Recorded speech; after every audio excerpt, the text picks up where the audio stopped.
अल्हम्दुलिल्लाहि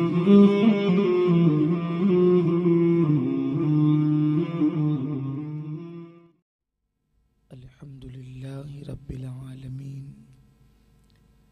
वल आक़िबतु लिल मुत्तक़ीन वस्सलातु वस्सलामु अला सय्यिदिल अंबियाइ वल मुरसलीन व अला आलिहि व अस्हाबिहि अत्तय्यिबीन अत्ताहिरीन अम्मा बअद फ़अऊज़ु बिल्लाहि मिनश शैतानिर रजीम बिस्मिल्लाहिर रहमानिर रहीम फ़न्किहू मा ताब लकुम मिनन निसा सदक़ल्लाहुल अज़ीम।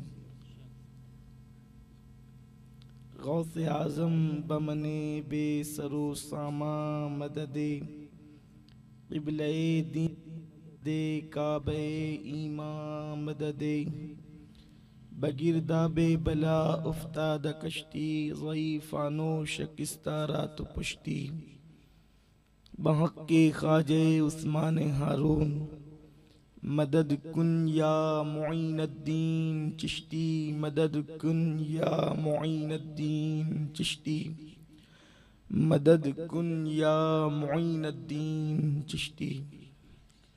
लायक सद तकरीम बिरादर बुजुर्ग आलमी शोहरत याफ्ता सना खान रसूल मकबूल बारगाह रिसालत बुलबुल बाग़ी मदीना अलहाज क़ारी मोहम्मद रिज़वान ख़ान साहब क़िबला मद्दज़िल्लहुल आली जुमला अर्श मकाम सादात किराम उलमाए ज़विल एहतिराम हाज़रीन महफ़िल अस्सलामु अलैकुम व रहमतुल्लाहि व बरकातुहू।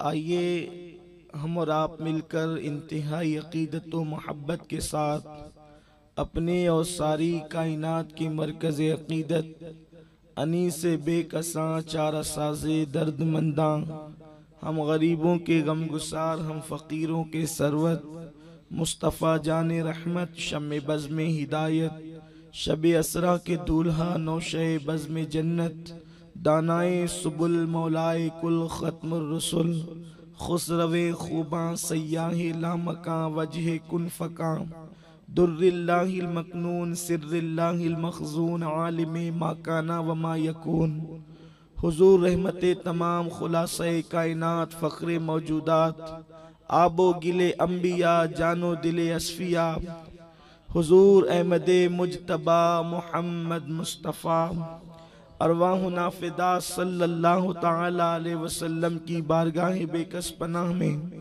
जिस तरीके से मैं पढ़ाऊँ आप भी मेरे साथ मिलकर बावाज़े बुलंद पढ़ें। अस्सलातु वस्सलामु अलैका या रसूल अल्लाह।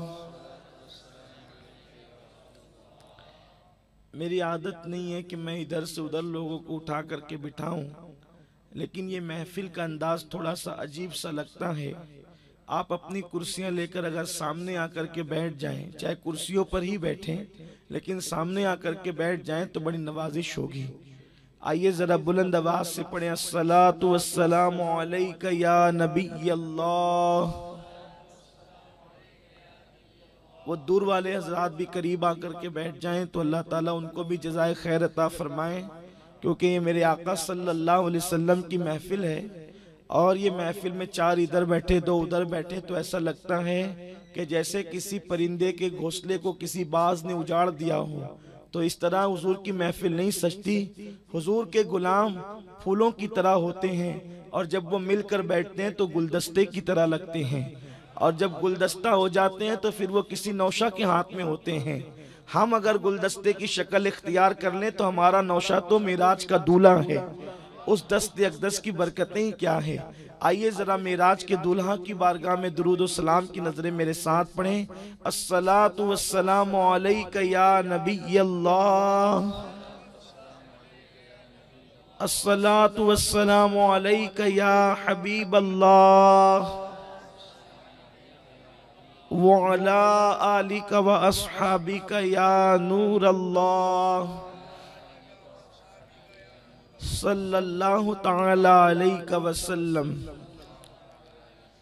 सरताब कदम है तने सुल्तान ज़मन फूल, लब फूल, दहन फूल, ज़कन फूल, बदन फूल। वल्लाह जो मिल जाए मेरे गुल का पसीना, वल्लाह जो मिल जाए मेरे गुल का पसीना, मांगे न कभी इत्र न फिर चाहे दुल्हन फूल। और दिल अपना भी शैदाई है उस नाखुने पाका, दिल अपना भी शैदाई है उस नाखुने पाका, इतना भी महे नौ पे न ए चरखे कोहन फूल। दंदान लबो जुल्फ रुखे शाह के फिदाई, दंदान लबो जुल्फ रुखे शाह के फिदाई, है दुर्रे अदन लाले यमन मुश्क खुतन फूल। और क्या बात रजा उस चमनिस्ताने करम की, क्या बात रजा उस चमनिस्ताने करम की। मेरी आदत नहीं है कि मैं लोगों को कहूँ कि सुभान अल्लाह कहें, लेकिन अगर वो कह दे तो मैं मना भी नहीं करता हूँ। और हुजूर की महफिल है तो इस तरीके से खामोश नहीं बैठना चाहिए। वल्लाह जो मिल जाए मेरे गुल का पसीना, मांगे न कभी इत्र न फिर चाहे दुल्हन फूल। और क्या बात रजा उस चमनिस्ताने करम की, क्या बात रजा उस चमनिस्ताने करम की, ज़हरा है कली जिसमें हुसैन और हसन फूल, ज़हरा है कली जिसमें हुसैन और हसन फूल। मेरे बिरादरे बुजुर्ग आपको नाते सुना रहे थे और हम सब नात शरीफ सुन रहे थे। असल में ये महफिल नाते रसूल ही की महफिल है, लेकिन दरमियान में मेरी मुरव्वत करते हुए उन्होंने मुझे माइक दे दिया, तो मैं उनके हुक्म पर अल अम्र फौकल अदब के तहत मैं यहाँ पर हाजिर हूँ। और चूंकि मुझे कल आपकी जिम्मेदारियों का भी एहसास है कि आपने कल सुबह से फिर एक मसरूफ तरीन शेड्यूल के तहत जो है वो अपने काम कार अपनी सुबह का आगाज करना है। कल की सुबह निकाह की सुबह है और बहुत बहारों की सुबह है। मुझे बहुत खुशी है कि हमारे बिरादर जनाब अय्यूब भाई, उनकी दुख्तरे नेक अख्तर आमिना खातून का निकाह जो है वो कल हमारे बिरादर जनाब कारी अब्दुल मतीन साहब के साथ इंशाअल्लाह ताला होगा। अल्लाह तबारक व ताला इस अक़्द को बाबरकत बनाए और सैयदा फातिमतुज़ ज़हरा मलके फिरदौस बरी, मखदूमे कायनात, सैयदा कायनात, तैयबा ताहिरा आबिदा जाहिदा आलिमा गैर मुअल्लिमा सैयदा फातिमतुज़ ज़हरा सलामुल्लाह अलैहा और मौलाए कायनात शेर खुदा अली मुर्तज़ा बाबे मदीनतुल इल्म, मेरे मौला और सैयदा के दरमियान अल्लाह ने जो मोहब्बत दी थी, उस मोहब्बत का सदका अल्लाह अब्दुल मतीन और आमिना को नसीब फरमाए और इनकी ज़िंदगी को खुशगवार बनाए। चूँकि महफिल तकरीब निकाह कल होगी, लेकिन आज ये रत जगे की महफिल है, तो पूरी रात तो आपको जगाना नहीं है, लेकिन थोड़ी देर के लिए मैं हाजिर आ गया हूँ और आपके सामने ये बात अर्ज करना चाहता हूँ कि मैंने जिस आये करीमा की तिलावत की है तो लोगों को थोड़ा सा ताज्जुब हुआ, लेकिन चूंकि मैंने अपने मतलब की बात पढ़नी थी, लोगों के मतलब की नहीं, इसलिए मैंने मेरे तकरीर का जो उन्वान था मैंने उतना पढ़ा। इसलिए कुछ लोगों को हैरत हुई कि मैंने इतना क्यों पढ़ा, और जो हैरत ज़दा थे वो जानते हैं कि वो क्यों हैरत ज़दा थे। मेरी तकरीर का उन्वान जितना है मैंने उतनी आयत पढ़ी। हुसूल बरकत के लिए ज्यादा भी पढ़ सकता था, लेकिन इस वक्त मैं नहीं चाहता था कि तर्जुमा करने के बाद कुछ लोगों को खुश करूं और कुछ लोगों को गमगीन करूं। मैं ये चाहता हूं कि तर्जुमा हो तो जैसे इधर वाले खुश हो उधर वाले भी खुश हो जाएं। अल्लाह तबारक व तआला कुरान मुकद्दस में इरशाद फरमाता है, फन्किहू मा ताब लकुम मिनन निसा, उन औरतों से निकाह करो जो तुम्हें पसंद आए। अल्लाह तबारक व तआला ने पसंद का तस्करा फरमाया कि उन औरतों से निकाह करो जो तुम्हें पसंद आए। मेरे प्यारे आका सल्लल्लाहु अलैहि वसल्लम के प्यारे दीवानों, गोया के इस्लाम निकाह का हुक्म देता है और इस्लाम में निकाह इतना अहम और कीमती है कि अल्लाह के रसूल सल्लल्लाहु अलैहि वसल्लम फरमाते हैं कि अल्लाह तबारक व तआला ने उन लोगों की मदद को अपने जिम्मे करम पर ले लिया है जो इस नीयत के साथ निकाह करते हैं कि निकाह के बाद वो पाक दामनी की जिंदगी गुजारेंगे, इसलिए कि निकाह का मकसद पाक दामनी की जिंदगी है, निकाह का मकसद तकवा की जिंदगी है, निकाह का मकसद निगाहों को झुका करके जिंदगी गुजारना है। याद रखें, जो अपनी निगाहों को झुकाने के लिए, अपनी शर्मगाहों की हिफाजत के लिए और अल्लाह रब्बुल इज्जत के लिए तकवा इख्तियार करने के लिए, अपनी इस्मतो अजमत के तहफ्फुज के लिए निकाह करते हैं, अल्लाह तबारक व तआला उन लोगों की मदद को अपने जिम्मे करम पर ले लेता है। अल्लाह के हबीब सल्लल्लाहु अलैहि वसल्लम फरमाते हैं, ऐ लोगों निकाह करो, इसलिए कि जब तुम निकाह करोगे तो अल्लाह तबारक व तआला तुमसे गुर्बत और तंग दस्ती को दूर कर देगा और अल्लाह तुम्हें माला माल फरमा देगा। निकाह की बरकत से हुजूर ने मालदार होने की बशारत अता फरमाई है। मेरे प्यारे आका अलैहिस्सलाम के प्यारे दीवानों, लेकिन निकाह पर हदीसें पढ़ने की बजाय आज अपने माशरे के हवाले से एक हदीस पाक पढ़ने का शरफ हासिल कर रहा हूँ। अल्लाह के हबीब मुस्तफ़ा करीम रऊफुर रहीम सल्लल्लाहु अलैहि वसल्लम इरशाद फरमाते हैं, 4 बुनियादों पर निकाह होता है। कोई निकाह करता है हुस्न को देखकर निकाह करता है, कोई निकाह खूबसूरती को देख करके करता है। मेरे आका इरशाद फरमाते हैं, लेकिन सिर्फ खूबसूरती को देखकर निकाह करने वाला कामयाब नहीं होता। उसकी वजह यह है कि हुस्न जो है, अल्लाह अकबर, आज किसी के पास है और वो हुस्न ढल जाएगा। तो जब हुस्न देखकर निकाह किया, सिर्फ हुस्न देखकर निकाह किया तो हुस्न ढल जाएगा, तो मियाँ बीवी की मोहब्बत भी खत्म हो जाएगी। इस्लाम ये नहीं चाहता कि जिंदगी के अंदर दरमियानी में मियाँ बीवी की मोहब्बत खत्म हो जाए, इसलिए इस्लाम कहता है सिर्फ हुस्न देख करके निकाह मत किया करो। आजकल के लड़के खूबसूरत लड़कियां ढूंढते हैं कि लड़कियां खूबसूरत हो और उसके बाद आगे पीछे कुछ देखते भी नहीं। मेरे प्यारे आका अलैहिस्सलाम के प्यारे दीवानों, ऐसा ही कुछ हाल कौम की बच्चियों का भी है। ना तजुर्बाकारी की बुनियाद पर वो भी खूबसूरत बच्चे तलाश करती हैं, और खूबसूरती का मियार भी क्या है? सफेद चमड़ी हो, इसी का नाम खूबसूरती है। नाज नखरे हो, इसी का नाम खूबसूरती है। मेरे प्यारे आका अलैहिस्सलाम के प्यारे दीवानों, अल्लाह अकबर, अच्छी तरह से याद रखो, इस सफेद चमड़ी का नाम खूबसूरती नहीं है, इस सफेद चमड़ी का नाम हुस्न नहीं है। अगर सफेद चमड़ी का नाम हुस्न होता तो मुस्तफा करीम के बिलाल को आप क्या नाम देते? ये सैयदना बिलाल है। अल्लाह अकबर, पता चला हुस्न असल तकवे का नाम है, हुस्न असल दीनदारी का नाम है, हुस्न असल परहेजगारी का नाम है, हुस्न इश्क मुस्तफा का नाम है। अल्लाह अकबर, अगर दिल के अंदर तकवा पैदा हो जाए तो इंसान इतना हसीन हो जाता है कि अल्लाह तबारक व तआला भी उससे मोहब्बत करता है, फरिश्ते भी उससे मोहब्बत करते हैं। मेरे आका फरमाते हैं, लोग सिर्फ हुस्न देखकर निकाह करते हैं, सिर्फ हुस्न देखकर निकाह न किया जाए, बल्कि अल्लाह के हबीब ने आगे वजाहत फरमाई है। मेरे आका अलैहिस्सलाम के दीवानों, हुस्न सिर्फ देखकर निकाह इसलिए नहीं किया जाना चाहिए क्योंकि अगर एक औरत का हुस्न देखकर निकाह किया गया है, वो 2-3 बच्चों की माँ हो जाएगी तो उसका हुस्न ढल जाएगा। इसीलिए फिर इंसान जो है उससे वो मोहब्बत का ताल्लुक नहीं रखेगा जो मोहब्बत का ताल्लुक होना चाहिए। मेरे आका सल्लल्लाहु अलैहि वसल्लम के प्यारे दीवानों, जो हुस्न के पुजारी और फरेबता होते हैं, इसीलिए जब 2-3 बच्चे हो जाएं और बीवी का हुस्न ढल जाए तो उनकी दिलचस्पियां कम होने लगती है। याद रखें, हुस्न क्या है? आइए मैं पहले एक बात अपने नौजवानों को बताऊं। असल हुस्न तकवा है, असल हुस्न दीनदारी है, असल हुस्न इश्क मुस्तफा है। एक मर्तबा सैयदना बाबा फरीदुद्दीन गंज शकर रहमतुल्लाह अलैह, ये सिलसिले चिश्तिया के बहुत बड़े बुजुर्ग हैं। हम चिश्तियों ने सैयदना बाबा फरीदुद्दीन गंज शकर को जिस शान का बुजुर्ग माना है, ये हमारा हिस्सा है।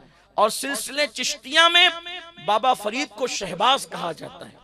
ये बाबा फरीद गंज शकर हुजूर गरीब नवाज के सिलसिले को बर्रे सगीर में सबसे ज्यादा आम करने वाली जात अगर कोई है तो सैयदना बाबा फरीदुद्दीन गंज शकर है।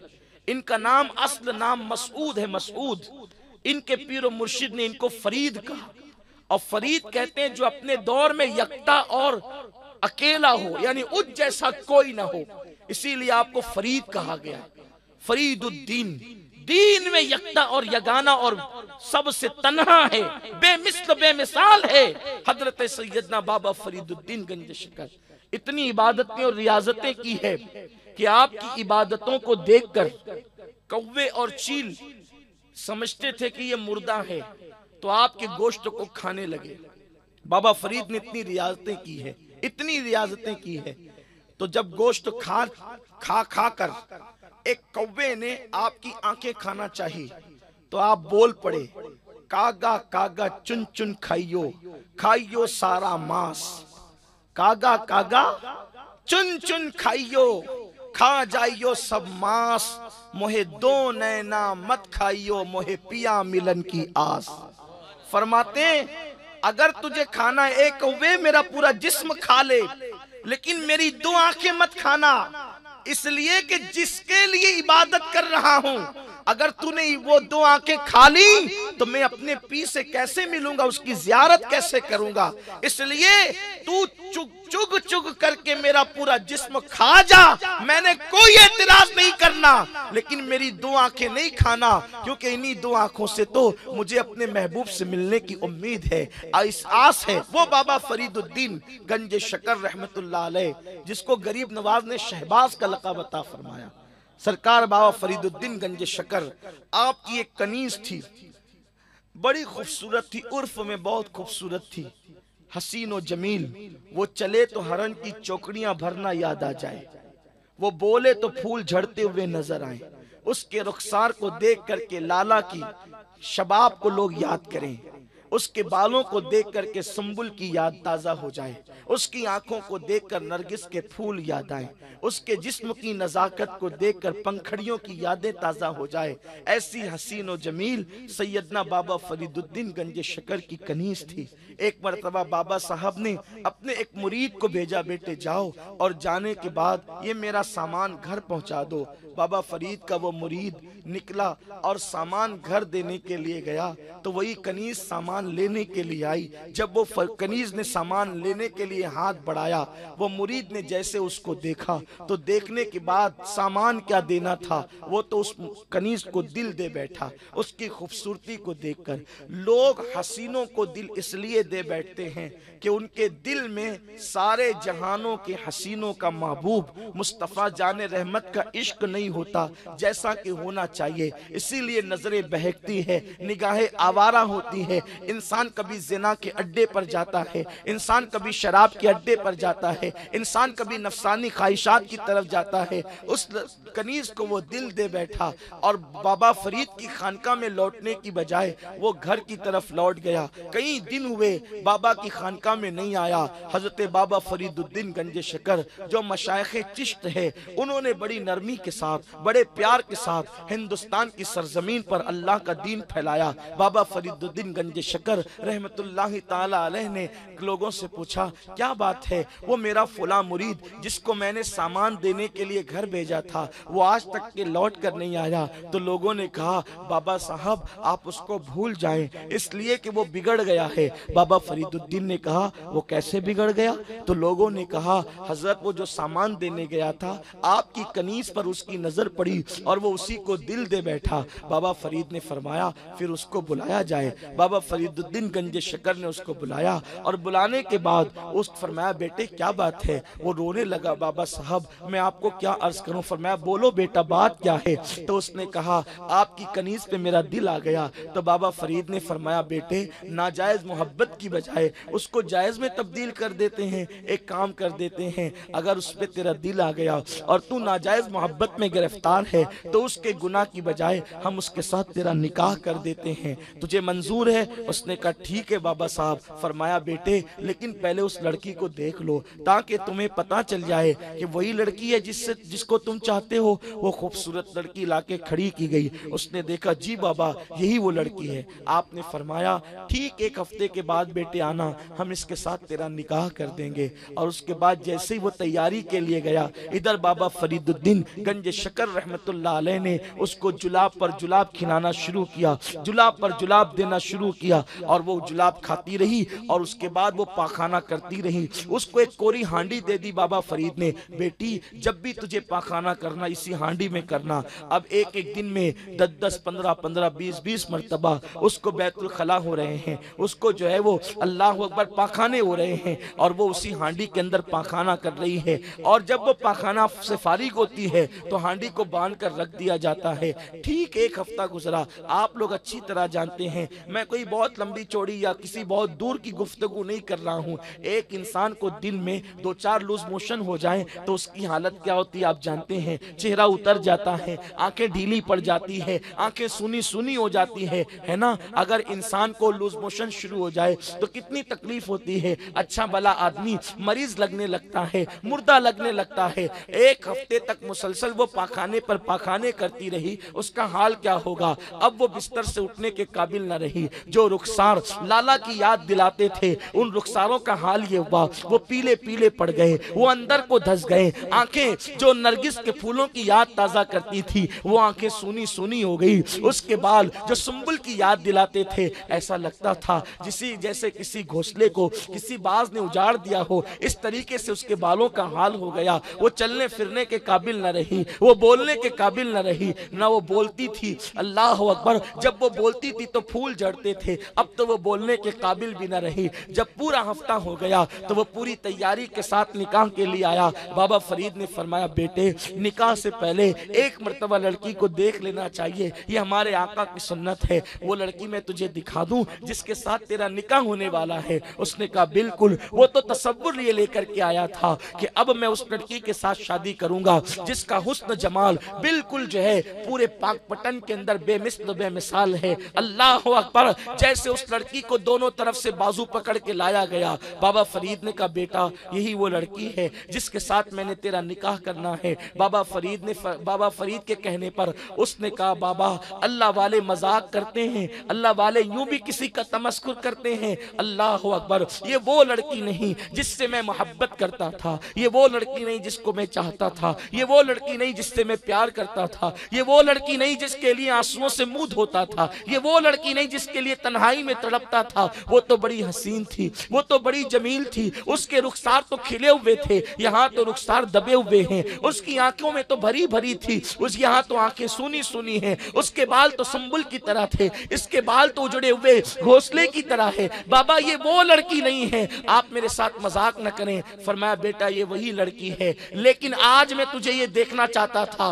कि तूने उसके हुस्न को हुस्न से प्यार किया या तूने ये लड़की से प्यार किया। तूने ये लड़की से प्यार न किया था, तूने ये लड़की के हुस्न से प्यार किया था। बोल मैं तुझे क्या दूं, ये लड़की दूं या इसका हुस्न दूं। उसने कहा बाबा ये लड़की का हुस्न कहाँ गया। फरमाया बेटे मैंने निचोड़ लिया, इसका हुस्न निचोड़ लिया है और उसका हुस्न मैंने तेरे लिए जमा करके रखा है। अगर बोल तो वो हुस्न मैं तुझे बता दूं। उसने कहा बताएं इसका हुस्न कहाँ है। तो वही बदबूदार हांडी पेश की। फरमाया बेटे यही उसका हुस्न है, ये हुस्न मैंने जब निचोड़ करके रखा है। तब उसको एहसास हुआ जिसको मैं हुस्न समझ रहा था उसका नाम तो बदबू है। मेरी कौम की बेटियों से भी मैं मुखातिब होकर कहना चाहता हूँ और उन खवातीन से भी, जब बहू ढूंढने के लिए निकलती हैं तो कहती है कि मुझे खूबसूरत बहू चाहिए। याद रखना किरदार की खूबसूरती बड़ी खूबसूरती है, किरदार की खूबसूरती से बढ़ करके कोई खूबसूरती हो नहीं सकती। आज हर इंसान सफेद चमड़ी को अहमियत देता है। आज से 1450 साल पहले अल्लाह के रसूल ने फरमाया सिर्फ हुस्न देख करके निकाह मत करो बल्कि दीनदारी देखकर निकाह करो। दीनदारी को कभी ज़वाल नहीं होगा। अगर बाप दीनदार होगा तो बेटा भी दीनदार होगा, माँ दीनदार होगी तो बेटा भी दीनदार होगा। इसीलिए अगर दामाद ढूंढो तो दीनदार ढूंढो, बहू ढूंढो तो दीनदार ढूंढो, दीन को अहमियत दो। आप जानते हैं हजरत सैयदना इमाम हसन बसरी बहुत खूबसूरत इंसान थे। बड़े बड़े सरदार, बड़े बड़े आला और ऊंचे घराने के लोग अपनी बेटियां इमाम हसन बसरी को देने के लिए तैयार थे, लेकिन इमाम हसन बसरी ने अपने पहले निकाह के लिए जिसका इंतखाब किया वो एक मर्तबा बेवा हो चुकी थी। उसका कद छोटा था, रंग सांवला था,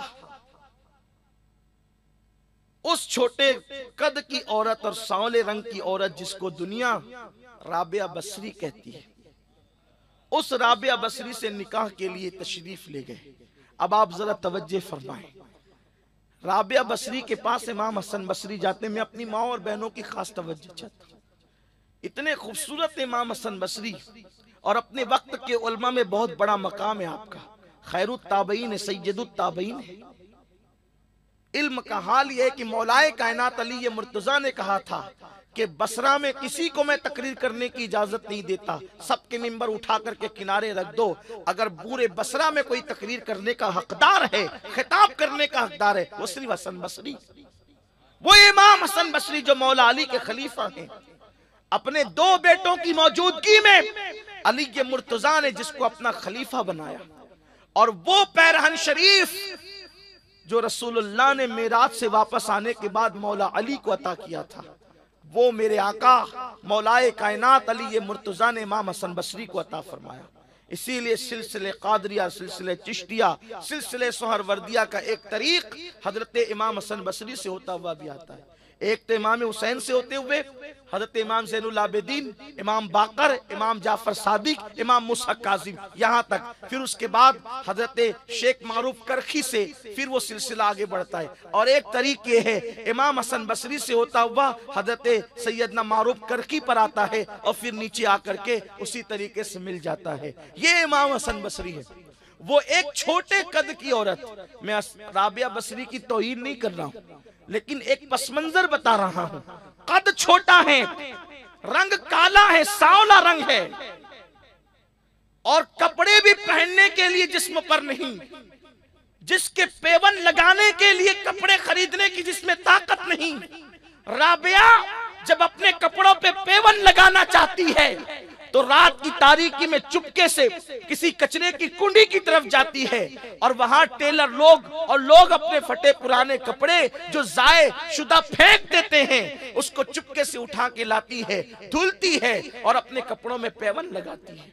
आज मेरी कौम की बेटियां ये सोचती हैं कि कीमती लिबास पहनकर हम मुअज़्ज़ज़ हो जाएंगे, कीमती लिबास पहनकर हम आला हो जाएंगे। सुनो, कौवे की चोंच में कीमती मोती लगाकर उसे हंस नहीं बनाया जा सकता। हंस हंस है, कौवा कौवा है। अरे लोगों, जिनके दिलों में तकवा नहीं, उनको कपड़े बुलंदी पर नहीं ले जा सकते।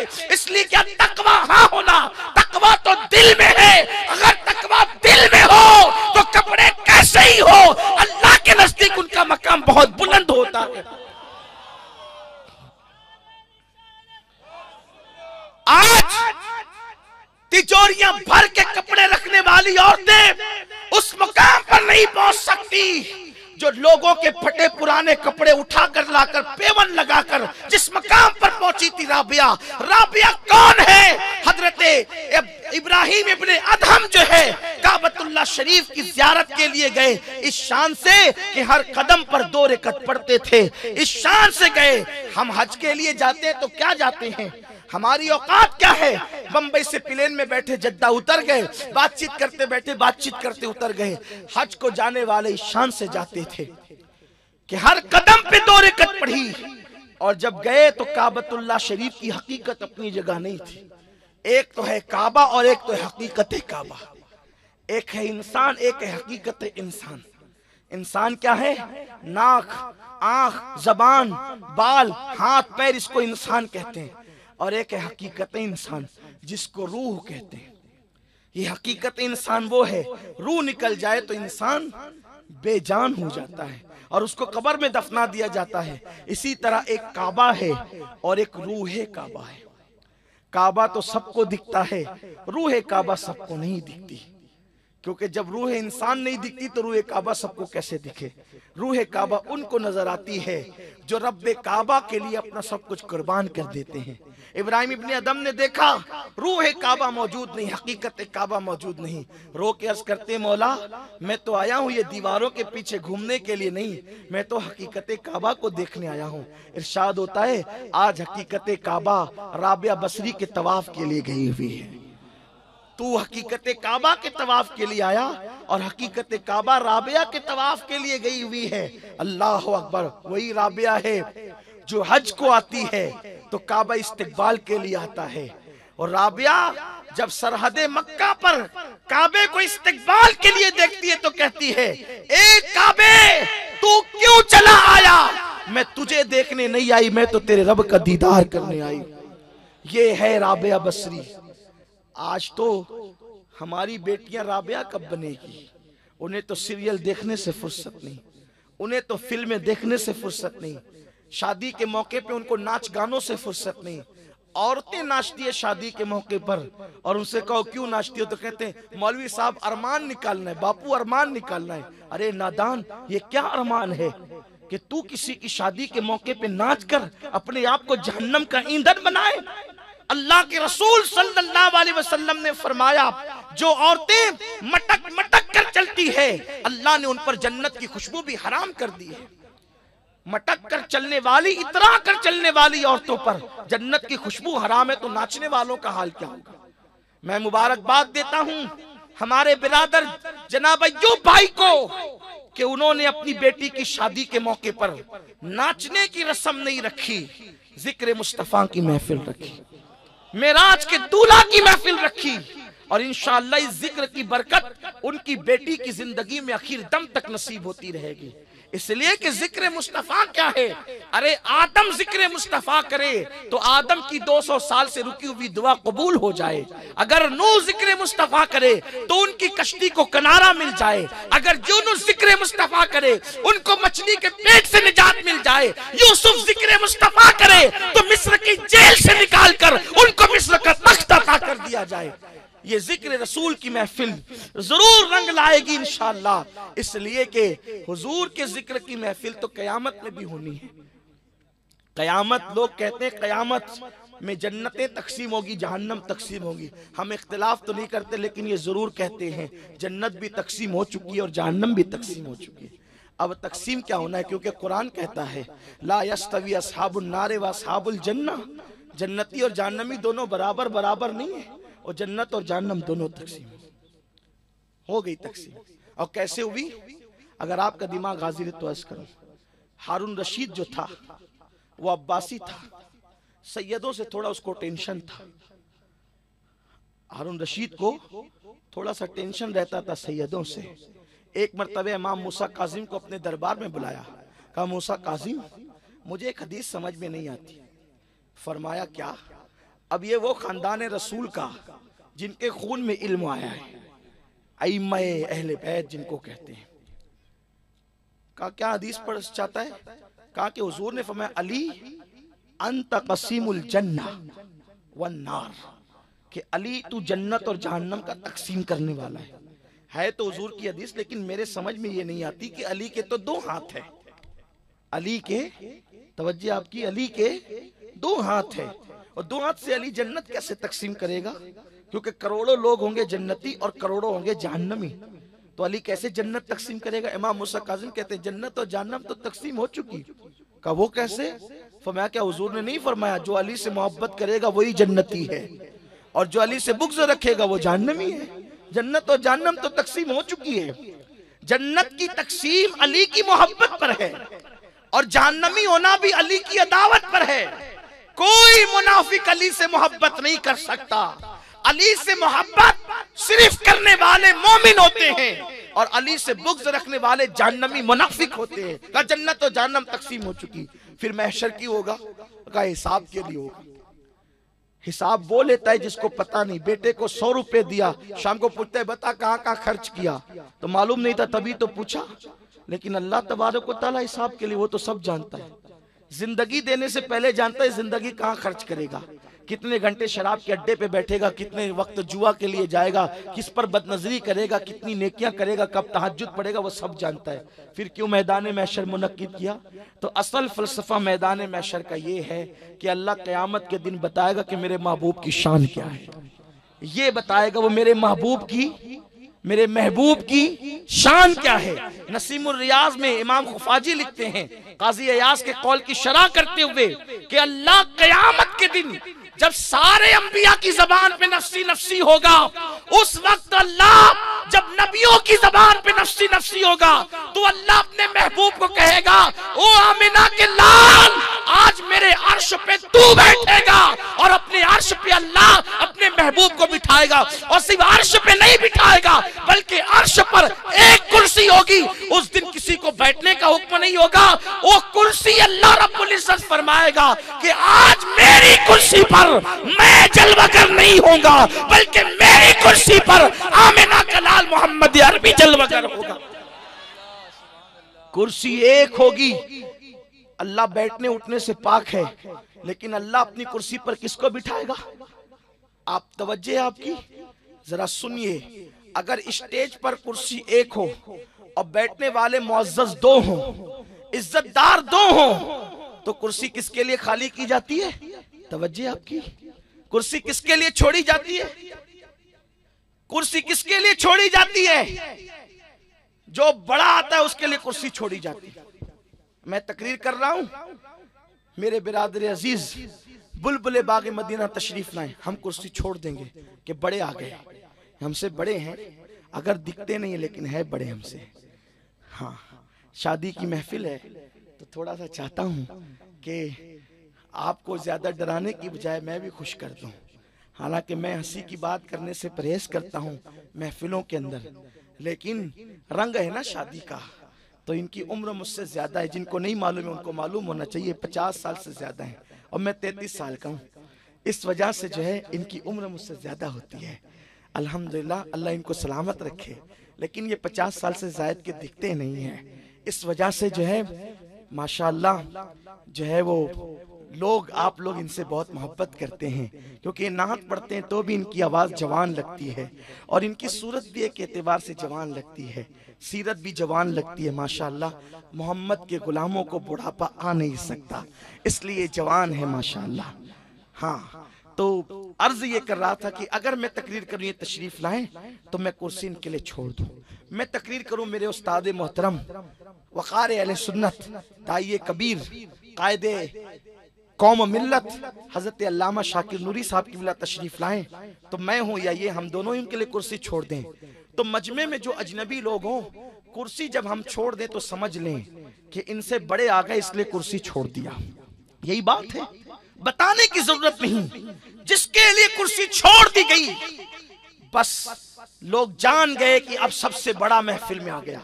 लेकिन हैरत है, या अल्लाह, कयामत के दिन तू कुर्सी छोड़ेगा उसके लिए जो तेरा बंदा है, जो आमिना का लाल है। तो क्या अल्लाह से बड़ा मर्तबा रसूलुल्लाह का है जो अल्लाह ने महबूब के लिए कुर्सी छोड़ दी? तो नहीं। कुर्सी दो वजह से छोड़ी जाती है। एक वजह तो ये है कि आने वाला सबसे बड़ा हो, उसके लिए कुर्सी छोड़ी जाती है। लेकिन कभी कभी कुर्सी छोटे के लिए इसलिए छोड़ दी जाती है ताकि मजमे को बताया जाए, जिसको नहीं मालूम है वो जान ले कि मैं इस आने वाले से कितना प्यार करता हूं। जैसे मैं आया तो मैं इनसे छोटा, लेकिन आप सब इनको जानते हैं, मुझे नहीं जानते कि मैं क्या हूं, मेरी हैसियत क्या है। तो इन्होंने मेरे लिए कुर्सी छोड़ी, जगह बना दी। तो मजमे को जो अनजाने थे पता चल गया, यार जिसके लिए बुलबुले बागे मदीना कुर्सी छोड़े, इसका मतलब छोटा तो है ये, लेकिन बुलबुले बागे मदीना के दिल में इनकी अजमत क्या है, इनकी मोहब्बत क्या है, इनसे प्यार क्या है। कयामत के दिन अल्लाह सारे शिये होंगे, सुन्नी होंगे, बरेलवी होंगे, वहाबी होंगे और पता नहीं देवबंदी होंगे, तरह तरह के फिरके के लोग होंगे, लेकिन जो अजमत रसूल मानते हैं वो भी होंगे और जो मुनकिर है वो भी होंगे। तो अल्लाह महबूब के लिए कुर्सी छोड़ के बताएगा, मेरी जात पर तो सब मुत्तफिक है, शियों को भी मुझ पे एतराज न था, सुन्नियों को भी मुझ पे एतराज न था, देवबंदियों को भी मुझ पे एतराज न था, वहाबियों को भी मुझ पे एतराज न था, किसी को मुझ पे एतराज ना। सबने माना ला इलाहा इल्लल्लाह, अल्लाह हमारा रब है, सबने मुझे शान वाला माना। लेकिन जो मुझे शान वाला मानते और इसकी शान में कलाम करते थे, जरा आज वो देख ले कि जिसके लिए मैं कुर्सी छोड़ता हूं, उसको देख लो जरा कि उसका मकाम मेरे नजदीक क्या है। सब नफसी नफसी कह रहे हैं और मैं अपनी कुर्सी पे उसको बिठा करके कहता हूं, हबीब आज सब नफसी नफसी कह रहे हैं, तो आज इस माहौल में अगर किसी की सुनी जाएगी तो वो सिर्फ तेरी सुनी जाएगी। अब अमल ना देखूंगा, जिसको तू चाहेगा मैं उसको जन्नत अता कर दूंगा। इसी को कहा गया कि महशर इसलिए मुनक्किद होगा, फकत इतना सबब है इन्हें कादे पसले महशर का कि उनकी शान महबूबी दिखाई जाने वाली है। उनकी शान महशर में उनका जिक्र होगा। इसीलिए तो मेरा इमाम कहता है, सबा वो चले कि बाग फले, वो फूल खिले के दिन हो भले, लिवा के तले सना में खुले, रजा की ज़बां तुम्हारे लिए। हुजूर की अजमतें जिक्र वहां भी होगी तो जिक्र रसूल की महफिलों की बरकत तो मिलती है। अल्लाह जिसके जिक्र की महफिल मैदान महशर में मुनक्किद करे, वो हबीब के जिक्र की शान क्या होगी। तो यही कह रहा था कि शादियों में लोग नाच गाने मुनक्किद करते, ये जिक्र रसूल की महफिल। और मैं कहता हूं अगर यहाँ नाच गाना होता तो शायद इतने कम लोग नहीं होते, आसपास के सारे देहात सिमट कर आ जाते। इससे पता चला कि लोगों को लाह व लाइफ से प्यार कितना है, और उसमें पूरी रात गुजर जाए तो भी लोगों को तकलीफ नहीं होती। वास की महफिल में, नात की महफिल में थोड़ा सा टाइम ज्यादा हो जाए तो लोगों को तकलीफ होती है। खैर हमें आपके तकलीफ का ख्याल भी है। अर्ज ये कर रहा था कि हसन बसरी रदी अल्लाह ताला अन्हु आलिम है, फकीह हैं और ताबई हैं, बड़े बड़े लोग आपको अपनी बेटी देना चाहते हैं, लेकिन इमाम हसन बसरी ने किसका इंतखाब किया? राबिया बसरी का। भी राबिया क्या चीज है जरा ये भी देखें।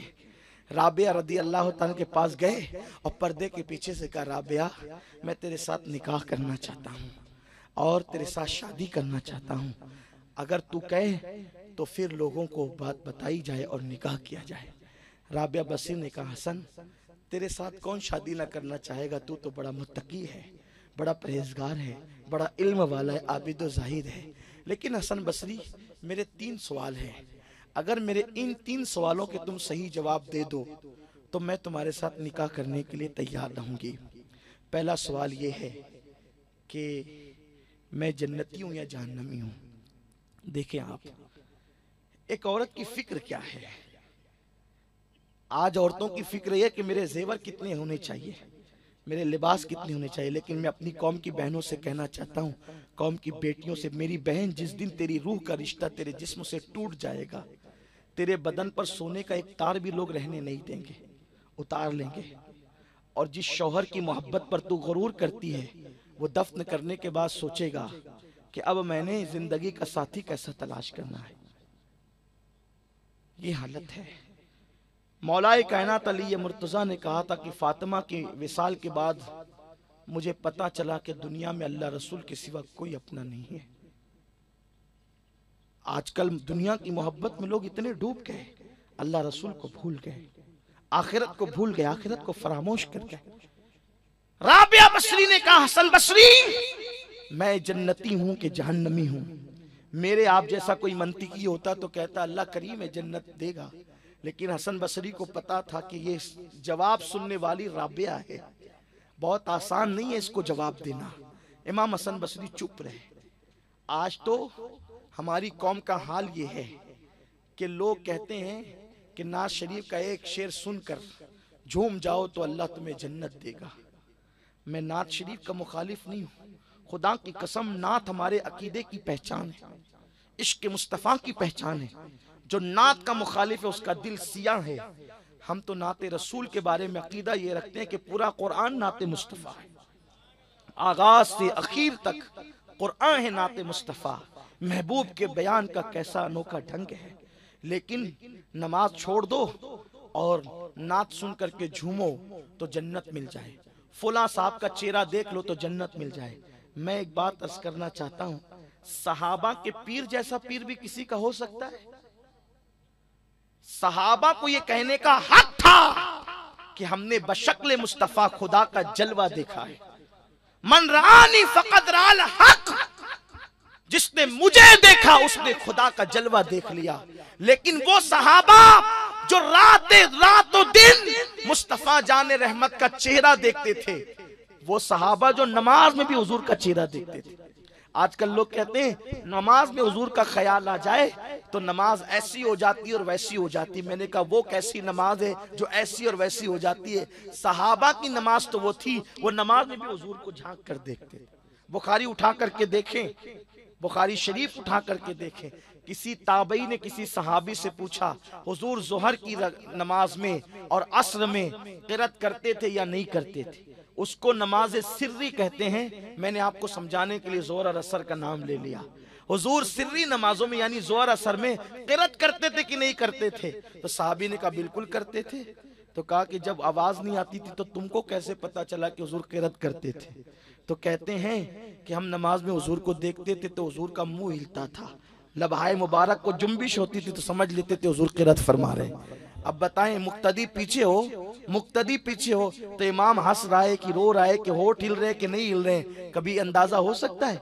नहीं हो सकता। लेकिन सहाबा की शान थी, वो नमाज में भी हुजूर को तकते थे, बल्कि काबे की तरफ रुख होता और काबे पर नजर होती।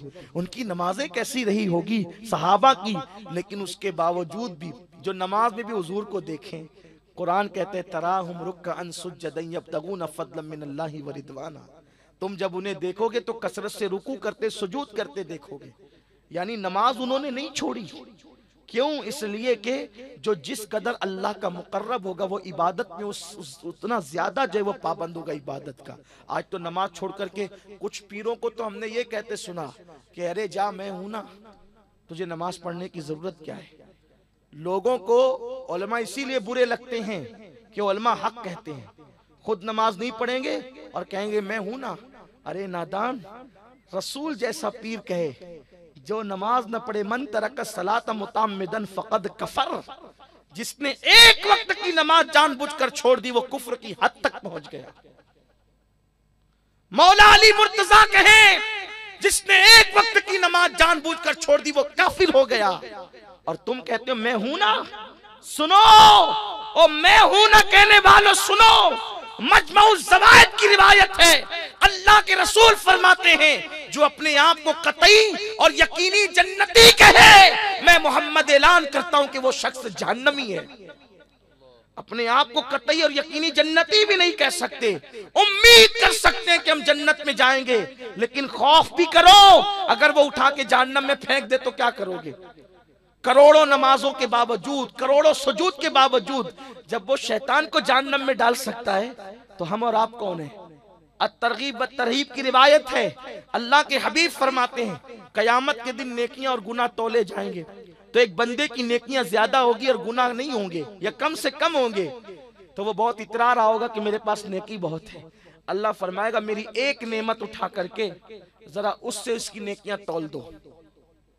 मेरी एक नेमत उठा करके इसकी नेकी को उससे तौलो। एक नेमत और नेकी तौली जाएगी तो सारी नेकियां हल्की हो जाएगी और नेमत भारी पड़ जाएगी। एक नेमत भारी पड़ जाएगी तो क्या होगा? अल्लाह फरमाएगा इसको उठा के जहन्नम में फेंको, क्योंकि इसने मेरी नेमत का शुक्र अदा नहीं किया। अब नेमत क्या है? पानी अल्लाह की नेमत, जमीन अल्लाह की नेमत, आसमान अल्लाह की नेमत, नेक बीवी अल्लाह की नेमत, औलाद अल्लाह की नेमत, आंखों की पलके अल्लाह की नेमत, भवें अल्लाह की नेमत, जबान अल्लाह की नेमत, सर अल्लाह की नेमत, एक वजूद के अंदर हजारों नेमतें हैं। अब बताओ अपनी इबादत पर गुरूर कैसे करें? इसलिए जो अपने आप को कतई और यकीनी जन्नती कहे, फरमाया गया वो जहन्नमी है। इसलिए उम्मीद करो लेकिन डरो भी। हजरत फारूक आजम ने फरमाया, सिद्दीक अकबर का भी ये कौल मिलता है कि अगर अल्लाह कहे मैंने सबको जन्नत दी सिवाय एक के अलावा सब जन्नती, तो कहते मैं डरूंगा कि वो जहन्नमी मैं तो नहीं। और ये कहे कि मैंने एक के अलावा सबको जहन्नम में डाल दिया, एक को जन्नत दी, तो मैं उम्मीद करूंगा कि वो जन्नती मैं ही हूं, वो खुशनसीब मैं ही हूं। तो उम्मीद भी करो, खौफ भी करो। हसन बसरी ने कहा, हसन बसरी चुप रहे, राबिया ने कहा मैं जन्नती या जहन्नमी, खामोश थे, कोई जवाब नहीं दिया। फिर राबिया ने कहा हसन बसरी कयामत के दिन नामे अमाल कुछ लोगों का सीधे हाथ में होगा, कुछ लोगों का उल्टे हाथ में होगा। तो मेरा नाम अमाल सीधे हाथ में होगा कि उल्टे हाथ में होगा? कहां होगा बताओ? जिसका सीधे हाथ में आया वो जन्नती, जिसका उल्टे हाथ में गया वो जहन्नमी। तो मेरा नाम अमाल, राबिया बसरी का नाम अमाल सीधे हाथ में होगा कि उल्टे हाथ में होगा? इमाम हसन बसरी उस पर भी चुप रहे। फिर तीसरा सवाल राबिया ने कर दिया, पुलसरात पर से सब गुजरेंगे, पुलसरात पर से सब गुजरेंगे, और पुलसरात बाल से ज्यादा बारीक, तलवार से ज्यादा तेज, और 70,000 साल का फासला है उसका, इतना लंबा है वो। अगर एक घोड़ा तेज रफ्तारी के साथ दौड़ाया जाए 70,000 साल तक, उतना लंबा पुलसरात है। क्या वो वक्त होगा? लोग आज सब भूल गए। लोग समझते हैं कयामत को, हश्र नश्र को लोग खेल समझते हैं, उसका मजाक उड़ाते हैं लोग।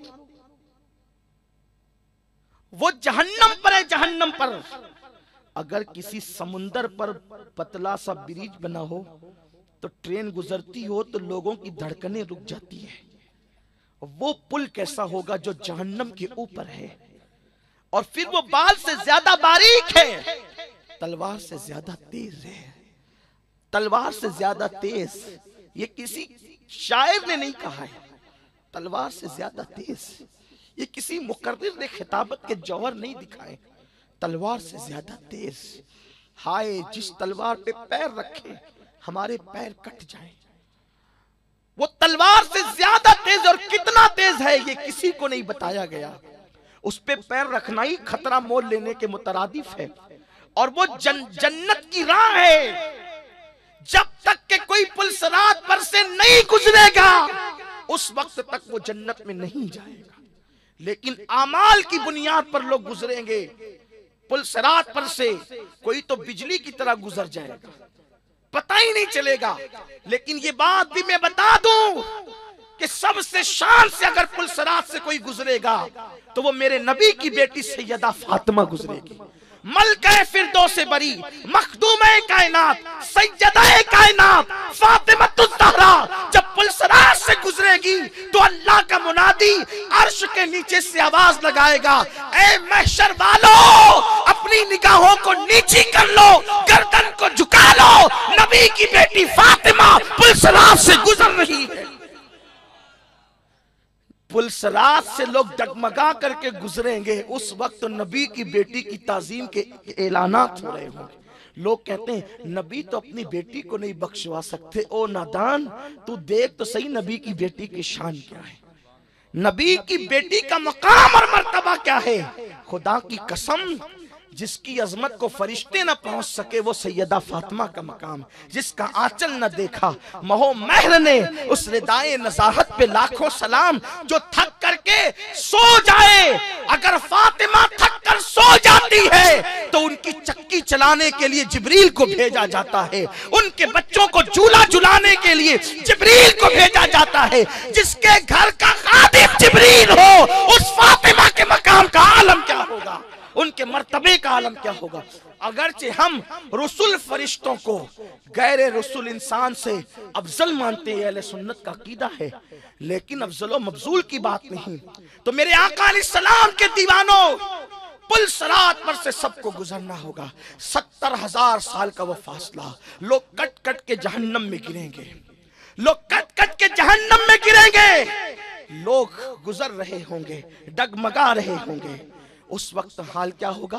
राबिया कहती है, हसन बसरी, राबिया पार लगेगी या कट के गिरेगी, क्या ख्याल है तुम्हारा।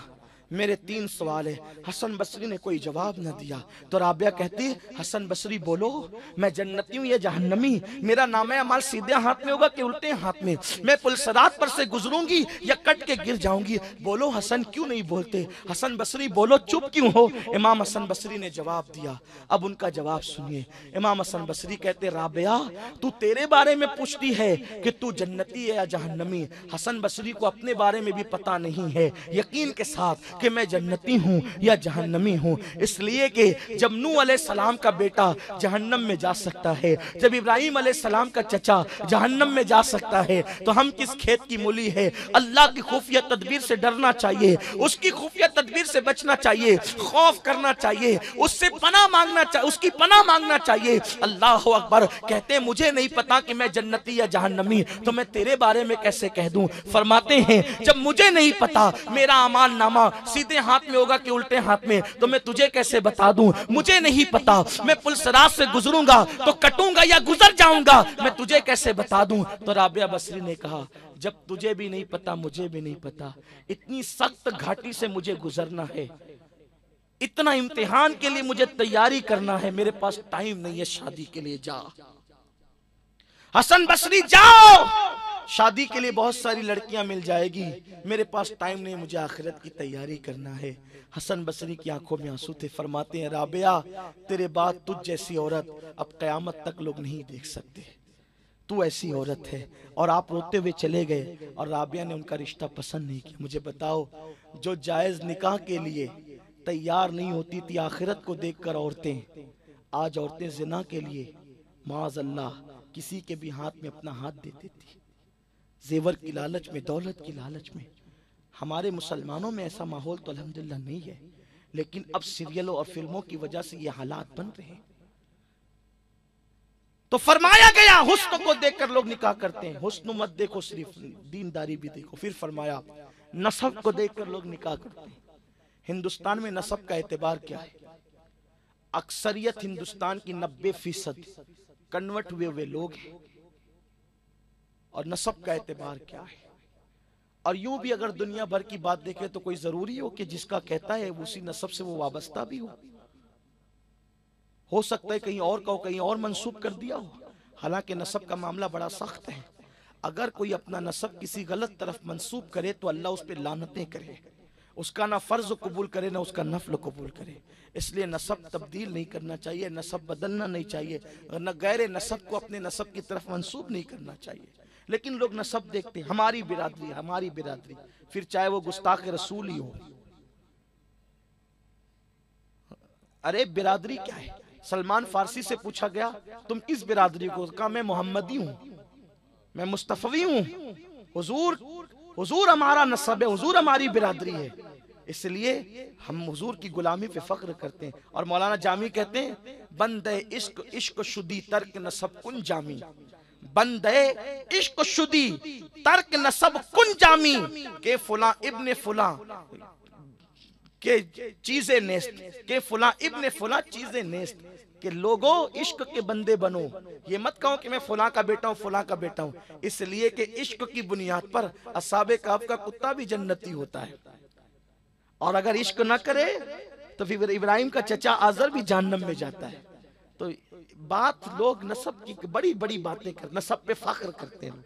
नसब यकीनन काम आएगा, लेकिन बस एक नसब, वो रसूलुल्लाह का नसब है।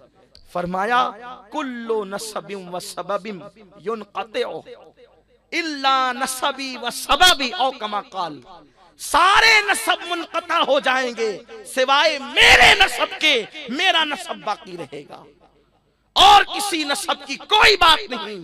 नसब सिर्फ रसूलुल्लाह का नसब है। इसीलिए तो फारूक आजम ने सैयदा उम्मे कुलसूम से निकाह किया। मौला अली ने कहा उसकी उम्र छोटी है, फरमाया नफ्स के लिए निकाह नहीं करता, निकाह इसलिए करता हूँ कि रसूलुल्लाह ने फरमाया मेरा नसब क़यामत में बाकी रहेगा और मेरा नसब काम आएगा। मैं चाहता हूँ कि तुम्हारा दामाद बनकर रसूलुल्लाह से अपना रिश्ता जोड़ लो, वो नसब की बरकतें ले लूं।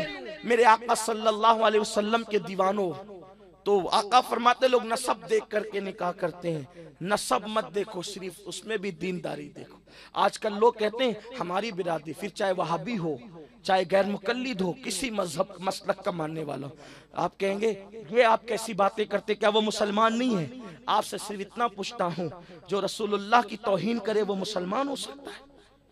हुजूर का बेअदब कभी अरे मुसलमान होना तो दूर की बात है, कुरान कहता है कि नबी की गुस्ताखी करने वाला हलाल ही नहीं हो सकता। जो नबी की तौहीन करे वो हलाल ही नहीं हो सकता। हलाली और गैर हलाली का मेयार ये है, जो नबी का वफादार है वो हलाली है, और जो नबी का गुस्ताख, कुरान कहता है उतुल्लिम बाद ज़ालिका ज़नीम, महबूब जो तेरी बेअदबी करे फिर वो अपने बाप का ही नहीं है। कुरान कह रहा है, हम नहीं कह रहे। इसलिए अपनी बेटियों को उनके बंधन में न बांधो। हमारी बिरादरी मोहम्मदुर रसूलुल्लाह की बिरादरी, हम हुजूर के गुलाम हैं। और आका ने फरमाया कुल्लुकुम आदम व आदम मिन तुराब, तुम सब आदम की औलाद हो और अल्लाह ने आदम को मिट्टी से पैदा किया। ये कबीले, ये रिश्तेदारियां, ये बिरादरियां, ये तो सिर्फ पहचान के लिए, वरना इनकी हकीकत क्या है? इनकी कोई हकीकत है। हम मुसलमान हैं। अगर कोई मुसलमान आशिक रसूल रिश्ता भेजे बगैर किसी आर के रिश्ता कर दो, ये दकियानुसियत का खात्मा करो। अल्लाह के रसूल सल्लल्लाहु अलैहि वसल्लम ने फरमाया कि मैंने सारी बिरादरियों को पैरों तले कुचल दिया है, रंग नस्ल को पैरों तले कुचल दिया है। जिसको नबी ने पैरों तले कुचल दिया, तुम उसको अभी तक सर पे लेके चल रहे हो। अभी तक तुम्हारे अंदर जिहालत की रो बाकी है, वो रंग बाकी है, फेंक दो इसको। हाँ, अगर अपनी बिरादरी में कोई अच्छे किरदार का मिले, आशिक रसूल मिले, फिर सोने पे सुहागा है, अच्छी बात है। लेकिन अगर कोई ना मिले तो फिर आशिक रसूल देखो। अपनी गुफ्तगू समेटते हुए यहाँ एक बात अर्ज करता हूँ। शेख किरमानी रहमतुल्लाह ताला अलैह, आप एक बादशाह के घराने से ताल्लुक रखते थे। बादशाह ने अपने शहजादे का रिश्ता उनकी बेटी पे भेजा। अब बेटी पे भेजा ना, तो बेटी के बारे में आपने गौर किया कि अगर मैंने बादशाह के घराने में बेटी का रिश्ता कर दिया तो यहाँ तो रिश्वत भी आती है, हराम भी आता है, पता नहीं मेरी बेटी के मुस्तकबिल का क्या होगा, मेरी बेटी जहन्नमी तो नहीं बन जाएगी। तो आपने बादशाह से कहा मुझे 3 दिन की मोहलत दो, 3 दिन के अंदर जवाब देंगे जो सोचेंगे। उधर 3 दिन की मोहलत ली, इधर ये रिश्ता देखने लगे। अच्छा हम रिश्ता देखते हैं तो बहुत दौलतमंद हो, नसब हो, हुस्न हो, ये हो और वो, पता नहीं क्या क्या देखते हैं। और रिश्ते ढूंढने कहाँ जाते हैं? बाजार में, मार्केट में। शेख किरमानी अपनी बेटी का रिश्ता ढूंढने के लिए मस्जिद में गए। मस्जिद में देखा एक जवान है, बड़ा नेक और पारसा है। मैं बेटे, मैं तुझे हमेशा मस्जिद में देखता हूँ, तू शादी क्यों नहीं करता? जवान है। कहा बाबा मेरे पास ना मकान है ना पैसे हैं। कहा मैं इंतजाम करूंगा, तू करेगा शादी? बड़ी खूबसूरत लड़की है, नेक है, परहेजगार है, खानदान भी अच्छा है, करेगा? कहा लेकिन देगा कौन ऐसी बेटी? का मैं दूंगा ना बेटे, मेरी बेटी से निकाह करेगा? कहा फिर कर लेंगे। निकाह हो गया, 3 दिन के अंदर अंदर ही सारा मामला खत्म हो गया। अब अपनी बेटी को उन्होंने रुखसत किया यहाँ, उसका खुद का मकान भी नहीं था, आपने मकान भी खुद ही दिया उसको। और जब उसके घर बेटी गई तो देखा कि सुराही पर एक रोटी रखी हुई है। शेख किरमानी की बेटी ने देखा एक रोटी रखी हुई है। रोटी को देखा तो कहा बेगम कल जो पैसे आए थे ना, एक रोटी खा ली और एक बचा के रख दी थी,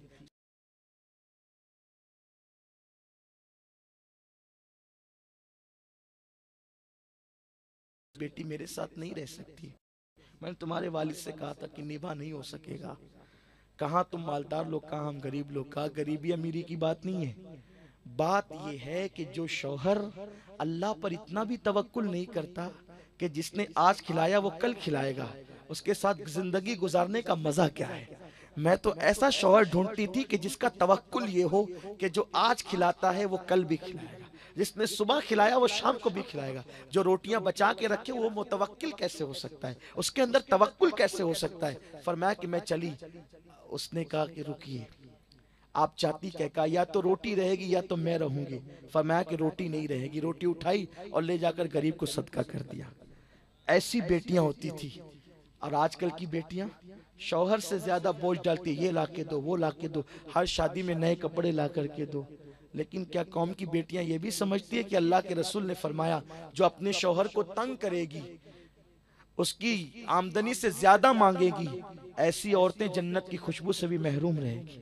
और जो औरतें अपने गरीब शौहर की खुशी का ख्याल करते हुए उसके साथ निबाह करेगी, अल्लाह ताला ऐसी औरतों को रसूल पाक का पड़ोस जन्नत में अता फरमाएगा। लेकिन यहाँ ये बात भी याद रखें, आप ये नहीं सोचें कि सारी बातें औरतों के लिए, हमारे लिए कुछ नहीं। हम शादी करने के बाद नीरे खुले छुटते फिरते रहें। याद रखें मेरे आका फरमाते हैं तुम में सबसे बेहतर वो है जो अपनी बीवी के साथ सबसे बेहतर है। आजकल के नौजवान लड़के निकाह और शादियां तो कर लेते हैं और फिर मोबाइल में गेम खेलते रहते हैं, व्हाट्सएप पे मसरूफ। बीवी बैठी हुई है, ये व्हाट्सएप पे लगा हुआ है, ये गेम ही खेल रहा है। क्यों भाई? यूट्यूब पर ही लगा हुआ है। ये मोबाइल कई बच्चियों की तलाक का सबब बन गया कि घर में तो पहले लेट आते हैं और आकर के मोबाइल में उलझे रहते हैं, रात के 2 बजे तक खुदा जाने किससे चैटिंग करते हैं। मैं कौम के नौजवानों से कहना चाहता हूं, दिल के कानों से सुनो अपनी बात खत्म करते हुए, ताकि पैगाम मिले। दिन का वक्त लोगों के लिए और रात मखसूस है बीवी के हक अदा करने के लिए। वजालना लैला लिबासा, अल्लाह फरमाते हमने रात को तुम्हारे लिए पर्दे की चीज बनाई। तो पर्दे की चीज तो रात को है ना, पर्दे के काम रात में है। अल्लाह ने रात बनाई है पर्दे के लिए। एक सहाबी के साथ एक सहाबिया का निकाह हो गया, और जब निकाह हो गया तो फिर क्या हुआ? जब निकाह हो गया तो चंद दिनों के बाद वो हुजूर की बारगाह में आई। तो सरकार ने अजराए शफकत पूछा कैसी हो बेटी? तो उन्होंने, चूंकि हुजूर की तरबियत थी ना उस लड़की को, तो उन्होंने शुक्र के पर्दे में शिकायत की। अर्ज की या रसूल अल्लाह मेरा शौहर बड़ा नेक है, पूरी पूरी रात मुसल्ले पर गुजार देता है और नफिल पढ़ता रहता है। मेरे और आपकी तरह कोई होता तो कहता सुभान अल्लाह क्या शौहर मिला है, लेकिन वो हुजूर थे, इमामुल अंबिया थे। अरे जब वो खामोशी सुनते हैं तो वो बातों का मतलब नहीं सुनेंगे। जब वो पत्थरों की जबान सुनते हैं तो वो क्या किसी के शुक्र के पर्दे में शिकायत का पहलू नहीं देखेंगे। हुजूर की शान शान है। फसहा अरब के बड़े बड़े, तेरे आगे यूं है दबे लचे, कोई जाने मुंह में ज़बान नहीं, नहीं बल्कि जिस्म में जान नहीं। मेरे नबी की शान ये, शुक्र के पर्दे में शिकायत सुनी मेरे आका ने, फरमाया इसके शौहर को बुलाओ। और आका ने उसके शौहर को बुलाया और बुलाकर हुजूर ने जो जुमले कहे उसका मफहूम ये है, फरमाया अल्लाह से डरो। किसको कह रहे हैं अल्लाह से डरो? पूरी रात नफिल पढ़ने वाले को, पूरी रात नमाज पढ़ने वाले को आका फरमा रहे अल्लाह से डरो। उन्होंने हुजूर की तरफ देखा, सरकार फरमाते क्या तुम मुझसे ज्यादा अल्लाह से डरने वाले हो? आका ने किसको कहा? रात भर नफिल पढ़ने वाले को। तुम मुझसे ज्यादा अल्लाह से डरने वाले हो? मैं रोजा भी रखता हूँ, इफ्तार भी करता हूँ, मैं सोता भी हूँ, नवाफिल भी पढ़ता हूँ। मैंने सुना है तुम पूरी पूरी रात नफिल पढ़ते हो, अपनी बीवी को रात में टाइम नहीं देते। आका फरमाते रात अपनी बीवी के साथ गुजारना ये पूरी रात नफिल नमाज पढ़ने से बेहतर है। फरमाते तुम्हारी बीवी का तुम पे हक है, उसका हक अदा करो, उसका हक अदा करो। आप मुझे बताओ अगर नफिल पढ़ने से बीवी का हक छूटता है तो रसूल पाक नफिल पढ़ने से मना कर देते हैं। तो जो यूट्यूब पर लगे रहते हैं पूरी पूरी रात, जो इंटरनेट पे लगे रहते हैं पूरी पूरी रात, जो चैटिंग करते रहते हैं पूरी पूरी रात, उन लोगों का अंजाम क्या होगा? बीवियों का हक है हक। और याद रखना अल्लाह के हबीब सल्लल्लाहु अलैहि वसल्लम फरमाते हैं जो दुनिया में अपनी बीवी का हक अदा नहीं करेगा, कयामत के दिन उसके जिस्म पे कोई गोश्त नहीं होगा, वो हड्डी का ढांचा उठेगा। लोग पूछेंगे ये कौन है? तो इरशाद होगा ये अपनी बीवी का हक अदा नहीं करता था। सिर्फ नमाजी बन करके छूट जाओगे, रोजेदार बन करके छूट जाओगे। अपने लिए तो 3-3 हजार की पैंट लाते हो जिन्स खरीद कर, अब बीवी को कहते हो तू 500 रुपए में देख लेना, जो भी है तू समझ लेना और ड्रेस ले आना। आका फरमाते जिस कीमत का लिबास तू पहनता है उस कीमत का लिबास अपनी बीवी को पहना। जो खाना तू खाता है वो खाना अपनी बीवी को खिला। आज नौजवान लड़कों का हाल ये है, रात का खाना तो खुद होटलों में चटकेंगे और बीवी को कह देंगे तुमको जो पसंद आए पका लो। मुझे बताओ आजकल शादीशुदा औरतें जो घर से बदजन आकर किसी और तरफ देख रही है, उसकी एक बड़ी वजह यह है कि जो रसूलुल्लाह ने प्यार देने का हुक्म दिया था आज शौहर से वो प्यार नहीं मिल रहा है, वो मोहब्बत नहीं मिल रही है। घरों के अंदर माहौल जहन्नम कदा बन गया है। लोग समझते हैं बीवी के पास आके मोचों पे ताव देना इसका नाम मर्दानगी है, और मर्दानगी इसका नाम नहीं। बीवी से प्यार करना इसका नाम मर्दानगी है। मेरे आका कितना प्यार करते थे, कुर्बान। शान कितनी है, नजरें उठे तो किबला बदल जाए, कोई ताना दे दे अफसुर्दा हो जाए तो खुदा मनाए, वाला सौफ योती का रब्बु का फतर दा, खुदा उनकी रजा चाहे। लेकिन सरकार क्या करते हैं पता है? उम्मुल मोमिनीन आयशा सिद्दीका कहती है हुजूर हमारे साथ तो दौड़ भी लगाते थे, हुजूर हमारे साथ दौड़ लगाते थे। रसूल की शान ये है, कुर्बान जाए अल्लाह अकबर, जिनका गुसाला मिल जाए तो जन्नत का रंग रोगन बने। अम्मा आयशा सिद्दीका कहती है जब हम हुजूर के साथ खाने के लिए बैठते थे तो हमारी उंगलियों का निशान देखकर हुजूर वहां से खाते थे। हम जब दूध पीते थे बर्तन से मुंह लगाकर तो जहां हमारे होंठ लगते थे वहां होंठ लगा करके हुजूर अलैहिस्सलातु व तस्लीम जो है वो नोश फरमाते थे। हुजूर पहले हमें पिलाते थे फिर पीते थे, हमें खिलाते थे फिर खाते थे। आप मुझे बताएं क्या हमारे घरों में भी ये माहौल है? हम समझते हैं दाढ़ी बड़ी करना दीनदारी है, सिर्फ खूबसूरत टोपियां पहनना दीनदारी है, लंबे लंबे कुर्ते पहनना, खूबसूरत कुर्ते पहनना दीनदारी है। नहीं नहीं, ये दीनदारी बिल्कुल है, लेकिन इसके बाद के पहले घर में अच्छे बनो।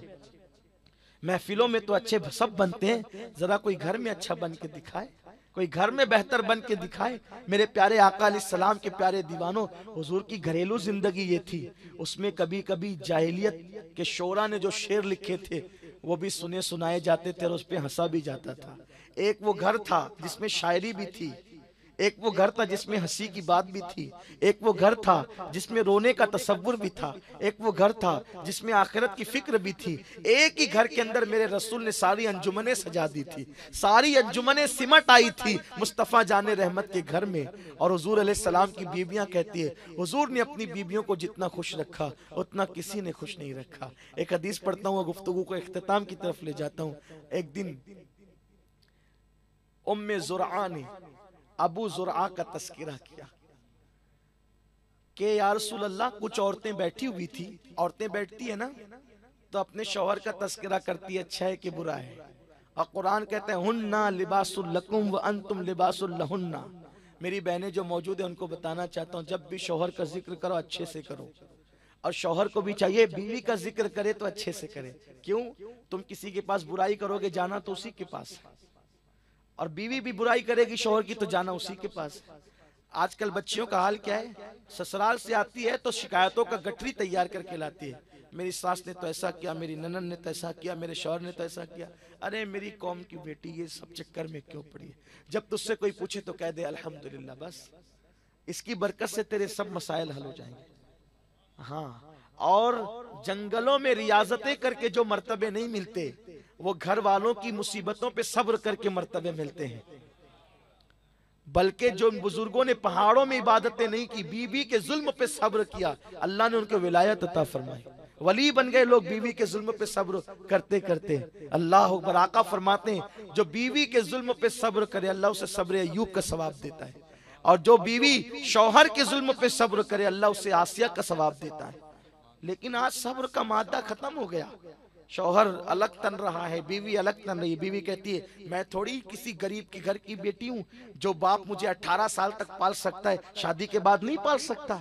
लेकिन कौम की बेटी को पता होना चाहिए, मेरी कौम की बेटी सुन, शादी के बाद, शादी से पहले हर बेटी अच्छी लगती है और शादी के बाद हर बेटी बोझ लगती है। और बाप को भी चाहिए, वो अपनी बेटी को सब दे सकता है, लेकिन जो शौहर दे सकता है वो कोई नहीं दे सकता। शौहर सुकून पहुंचा सकता है, बाप नहीं पहुंचा सकता। बाप सोने के पलंग पर भी सुलाए तो बेटी को वो सुकून नहीं मिलेगा जो वो शौहर के बिस्तर पे पा सकती है। इसलिए शौहरों को भी चाहिए कि वो नरम सुलूक करें अपनी बीवी के साथ, और बाप को चाहिए कि वो शौहर के खिलाफ कभी बेटी को न भड़काया करे, हमेशा सब्र की तलकीन किया करे। तो अबू ज़ुरआ का तस्करा निकल गया, उम्मे ज़ुरआ ने तस्करा किया। क्या? औरतें बैठी थी, तस्करा चल रहा था, मेरा शौहर तो ऐसा और मेरा शौहर तो ऐसा। तो अबू ज़ुरआ का तस्करा उम्मे ज़ुरआ ने इस तरह किया कि मैं एक गरीब औरत थी, अबू ज़ुरआ ने मेरे साथ निकाह किया और मुझे मालदार किया, मुझे घोड़े दिलाए, मुझे ऊंट दिलाए, मुझे कपड़े दिलाए, मुझे जेवर से लदा दिया। आज मेरे पास जिस्म का हर जेवर मौजूद है। मैं दुबली पतली थी, मुझे खिला खिला करके मेरे जिस्म पे गोश्त उभर आया। मुझे इतना प्यार दिया कि मैं उससे लड़ती हूँ मगर वो मुझसे कभी नहीं लड़ता, मैं उससे नाराज हो जाती हूँ मुझे प्यार से मना लेता है। इस तरह की बहुत सारी बातें अम्मा आयशा सिद्दीका ने अबू ज़ुरआ की। सरकार ने मुस्कुरा के फरमाया, अबू ज़ुरआ अपनी बीवी के लिए जितना प्यार करने वाला है उससे ज्यादा मैं अपनी बीवियों से प्यार करने वाला। इसीलिए तो उम्मुल मोमिनीन आयशा सिद्दीका कहती है हुजूर हमसे कभी नहीं लड़ते थे। देखें क्या करीम आका है, फरमाते हैं हमसे कभी नहीं लड़ते थे, हम लोग ही हुजूर से लड़ लिया करती थी, और लड़ती थी खुद ही नाराज भी हो जाती थी, और हुजूर अलैहिस्सलाम हमें मना भी लिया करते थे। और कैसे मनाते थे? आए है सुभान अल्लाह, क्या हुजूर का अंदाज क्या है। सरकार फरमाते हैं मेरी छोटी, हज़रत आयशा कहती है मेरी छोटी उम्र थी, मैं बार बार हुजूर से लड़ती थी और हुजूर मुझे मनाते थे तो जल्दी मानती भी नहीं थी। तो हुजूर क्या करते थे, मेरी कान की लौ पकड़ते थे और कान की लौ पकड़ करके दबा के कहते थे ए नन्नी मुन्नी आयशा। तो जब ऐसा कहते थे तो मैं मुस्कुरा देती थी। लोग कहते हैं देखो देखो आयशा हुजूर से लड़ती थी, नबी से लड़ रही है। मैं कहता हूँ नादान, शिया दलील देते ना आयशा ने हुजूर से लड़ा, वमा मुहम्मदुन इल्ला रसूल, मोहम्मद तो नहीं मगर एक रसूल। तो कहा उसने नबूवत से लड़ा, उसने रिसालत से लड़, जिसे आयशा कहते हैं। मैं कहता हूँ तूने हदीस का एक टुकड़ा पढ़ा, दूसरा टुकड़ा नहीं पढ़ा। आयशा सिद्दीका कहती है हम हुजूर से लड़ लेते थे, हुजूर हमें मनाते थे। तो अब अगर तू ये कहता है वमा मोहम्मदुन इल्ला रसूल, मोहम्मद तो नहीं मगर एक रसूल, मोहम्मद से लड़ना रिसालत से लड़ना है। हम कहते हैं जब आयशा को हुजूर मनाते थे तो गोया कि रिसालत आयशा को मना रही होती थी, रिसालत आयशा को मना रही होती। आयशा का मकाम तो देख, जिसको मनाने वाली रिसालत हो, फिर उस आयशा के मर्तबे का अंदाजा कौन लगा सकता है। लेकिन यहाँ तो हाल ये, अगर बीवी नाराज होकर के बैठ गई तो हम ज्यादा और टेंशन दिखाते हैं। क्या कोई हम में से कोई है भी जो कान की लौ पकड़ करके नन्नी मुन्नी कह करके मना ले? ये भी तो हुजूर की सुन्नत है। अल्लाह ताला हमें तौफीक अता फरमाए, अपनी बीवियों को मोहब्बत देने की तौफीक अता फरमाए। तो निकाह तफरी नहीं है, बल्कि निकाह रिश्ते का वो बंधन है जो आखिरी दम तक के कायम रहना है। अल्लाह ताला दौरान गुफ्तगू कोई गलती हो तो अल्लाह रब्बुल इज़्ज़त माफ़ फरमाए।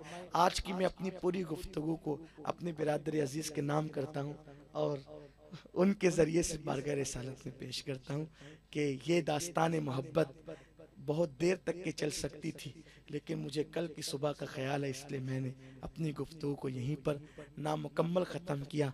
ये किस्सा लतीफ़ अभी ना तमाम है, जो कुछ बयां हुआ वह आगाज़ बाप था।